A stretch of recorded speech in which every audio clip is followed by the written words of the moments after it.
ఇటీవల సినీ నటుడు ప్రకాష్ రాజు రామాయణంపై శ్రీరామునిపై అనుచిత వ్యాఖ్యలు చేశాడు. అటువంటి లుచ్చనా కొట్టు మీద ఒక చిత్రం వేశాడు.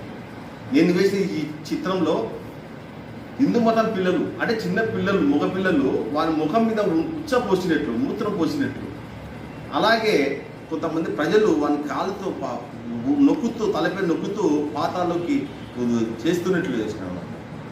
అందరూ ఉమ్మించినట్లు, చెప్పుల దండ వేసినట్లు, చెప్పు చూపించినట్లు, ఇంకొకసారి ఇలా మాట్లాడితే చెప్పుతోనే కొడతాం గబర్దార్ నా కొడతాను అని వేశాను చిత్రంలో.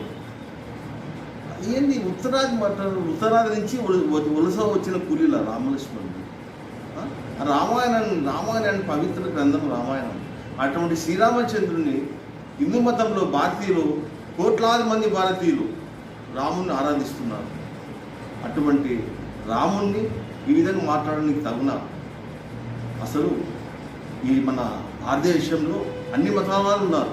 ఎవరి మతం వల్ల గొప్ప, అంతేగాని ఒక మతాన్ని విమర్శించకూడదు, చెప్పకూడదు, ఒక దేవుల మీద అనకూడదు.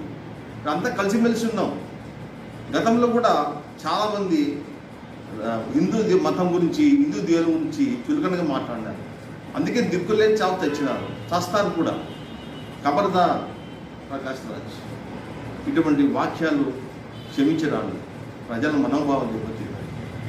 కాబట్టి వీడిని శిక్షించాలి, అరెస్ట్ చేసి శిక్షించాలి, ఉరి తీయాలి, తరిమి కొట్టాలి. అందుకే నేను ఈ విధంగా స్పందించి వానిపై ఈ చిత్రం వేశాను. జై శ్రీరామ్, జై జై శ్రీరామ్.